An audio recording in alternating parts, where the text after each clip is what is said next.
Special report देख रहे हैं आप और मैं हूं आपके साथ सृष्टि शेखर। ईरान के नए सुप्रीम लीडर मुस्तफा खामनेई की एक धमकी पूरी दुनिया के लिए महंगाई बम साबित हो सकती है।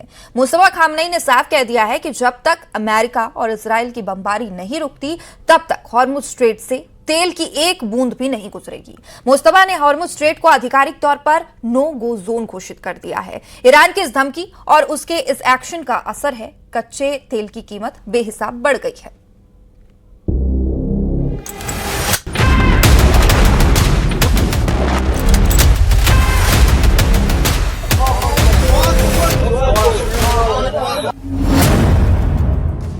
ईरान के नए सुप्रीम लीडर का पहला वार, जंग में मुस्तफा का plan global lockdown, Hormuz strait पर कयामत का पहरा। पश्चिम एशिया में चल रही जंग अब वहां से निकलकर ग्लोबल बन चुकी है। ऐसा इसलिए क्योंकि इस युद्ध का असर अन्य देशों की इकोनॉमी पर साफ पड़ रहा है। कच्चे तेल के दाम बढ़ने से कई देशों को महंगा तेल खरीदना पड़ रहा है। वहीं ईरान के नए सुप्रीम लीडर की एक धमकी से ये पोजीशन और भयावह होने वाली है, या यूं कहें कि कई देशों पर तेल संकट गहराने वाला है। दरअसल ईरान के नए सुप्रीम लीडर मुस्तफा खामनेई ने अपनी पहली और सबसे भयानक धमकी दे दी है। मुस्तफा खामनेई ने लाउड एंड क्लियर कहा है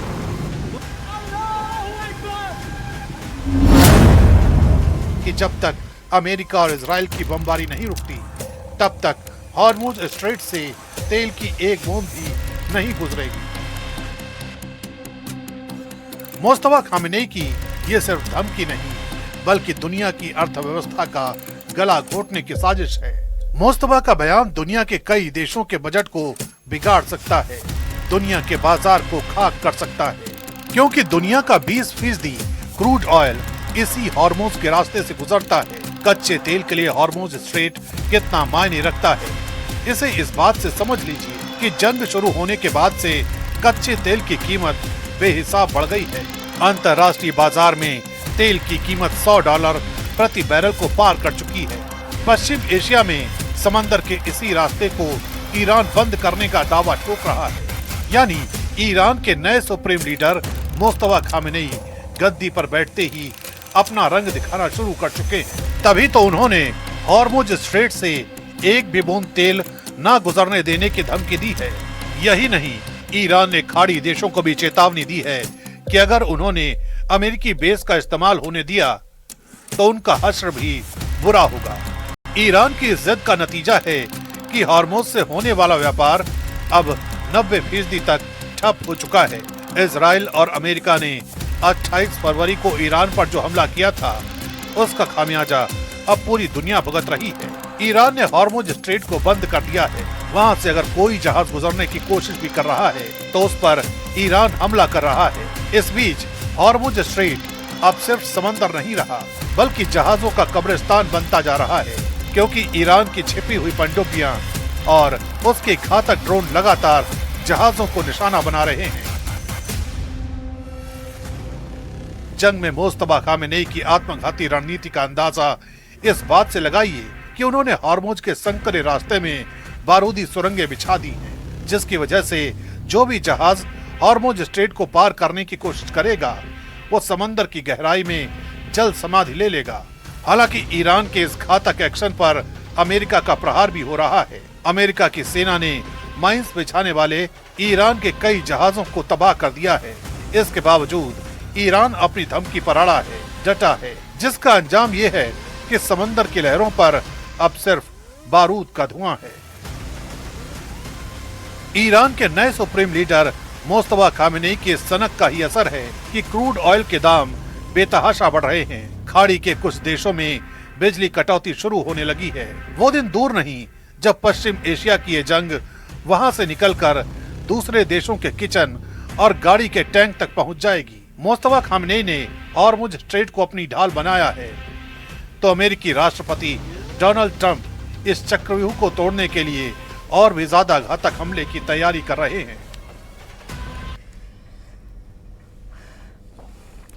तो क्या इजराइल का अगला निशाना ईरान के नए सुप्रीम लीडर बन सकते हैं? ये सवाल अचानक नहीं उठा है, बल्कि इजराइल के प्रधानमंत्री बेंजामिन नेतन्याहू ने मुस्तफा खामनई को लेकर ऐसा बयान दिया है जिसने पूरे पश्चिम एशिया की सियासत में हलचल मचा दी है। नेतन्याहू ने कहा वो आतंकी संगठनों के नेताओं को लाइफ इंश्योरेंस नहीं देते।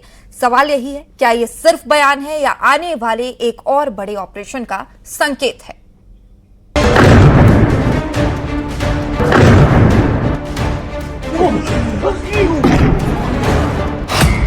क्या जूनियर खामेनेई भी इजराइल के टारगेट पर हैं? क्या मुस्तफा खामेनेई आईडीएफ का अगला शिकार है? क्या ईरान के सुप्रीम लीडर के सर पर मौत नाच रही है? ईरान में उठे तबाही के इस नए तूफान की कहानी बताएं। उससे पहले ये तस्वीरें देखिए। तेहरान की सड़कों पर गाड़ियां गुजर रही हैं और तभी आईडीएफ का हवाई हमला होता है। ये मिसाइल हमला तेहरान में तैनात बासिज यूनिट को टारगेट करके किया गया है। इस वीडियो को जारी करते हुए आईडीएफ ने लिखा है, दमनकारी ताकतों के ठिकानों को चुन चुन कर खत्म करेगी। ईरान में बासिज यूनिट की बड़ी भूमिका मानी जाती है। ये ईरान का अर्धसैनिक स्वयंसेवी बल है जो सरकार के नियंत्रण में रहता है। विरोध प्रदर्शन को दबाने और आंतरिक सुरक्षा अभियानों में इसकी सक्रिय भूमिका होती है। ये यूनिट आईआरजीसी के अधीन काम करने वाली ताकत है। देश भर में चेक पोस्ट, निगरानी, सुरक्षा अभियानों में बासिज यूनिट की तैनाती होती है। यही वजह रही कि खुफिया जानकारी के बाद आईडीएफ ने बासिज यूनिट के काफिले को बीच सड़क पर सटीक टारगेट से उड़ा दिया। लेकिन इन हमलों के बीच नेतन्याहू के एक बयान ने पश्चिम एशिया में नया बवंडर ला दिया है, क्योंकि जिस तरह इजराइल और अमेरिका ने ईरान के सुप्रीम लीडर को खत्म किया, ठीक वैसी ही प्लानिंग इस बार मुस्तफा खामेनेई को लेकर चल रही है। और ऐसा इसलिए क्योंकि इजराइल के प्रधानमंत्री बेंजामिन नेतन्याहू ने जिस तरह का बयान दिया है, उसने इस आशंका को और गहरा कर दिया है कि आने वाली कोई भी घड़ी जूनियर खामेनेई के लिए आखिरी हो सकती है। नेतन्याहू ने कहा कि वो किसी आतंकी संगठन के नेताओं के लिए लाइफ इंश्योरेंस पॉलिसी जारी नहीं करेंगे। उनके इस बयान से साफ माना जा रहा है कि अगर जरूरत पड़ी तो इजराइल ईरान के शीर्ष नेतृत्व को एक बार फिर अपने निशाने पर ले सकता है। यही वजह है कि तेहरान में जूनियर खामेनेई का सुरक्षा घेरा पहले से कहीं ज्यादा सख्त कर दिया गया है। We are not waiting, we are initiating, we are attacking, and we are doing so with a force the like of which has not been seen before. I have added another goal, to create the conditions for the Iranian people to overthrow this terrible tyrannical regime. To create conditions doesn't guarantee that it will happen, and I told them just now, in what I said a moment ago. I said, it's up to you. It depends on you. I wouldn't issue life insurance policies on any of the leaders of the terrorist organizations. Netanyahu ने Mustafa Khamenei को सीधे तौर पर IRGC की कठपुतली तक बता दिया। उनका दावा है कि ईरान की असली ताकत अब आईआरजीसी के हाथ है और नया सुप्रीम लीडर उसी के सहारे सत्ता चला रहा है। नेतन्याहू ने यहाँ तक कहा कि इजरायली हमलों के बाद ईरान की हालत ऐसी हो चुकी है कि उसका शीर्ष नेतृत्व खुलकर सामने आने से भी बच रहा है। ये बयान केवल राजनीतिक हमला नहीं माना जा रहा, बल्कि इसे मनोवैज्ञानिक युद्ध का हिस्सा समझा जा रहा है। אזרחי ישראל, אחיי ואחיותיי, אנחנו בימים היסטוריים, ימים שירשמו בתולדות ישראל. במבצע שאגת הארי, השאגה שלנו הולכת ומתגברת. אנחנו קודשים את משטר הטרור באיראן. אנחנו פוגעים וקודשים את עושה דברו, החיזבאללה בלבנון. वैसे भी मीडिया में आई खबरों के मुताबिक मुस्तफा खामेनेई को घायल बताया जा रहा है। वो अभी भी ईरान की जनता के सामने नहीं आए। हालांकि ईरान के सरकारी चैनल के हवाले से उनके संदेश जरूर पहुंचाए जा रहे हैं।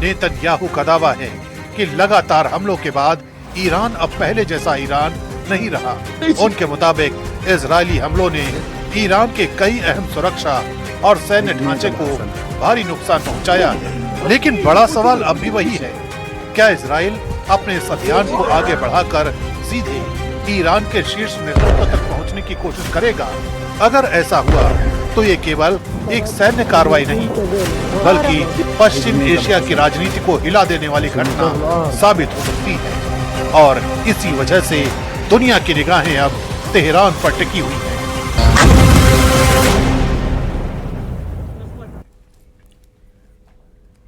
मधुमक्खियों के लाइव अटैक की ऐसी तस्वीर जो आपके भी रोंगटे खड़े कर देगी।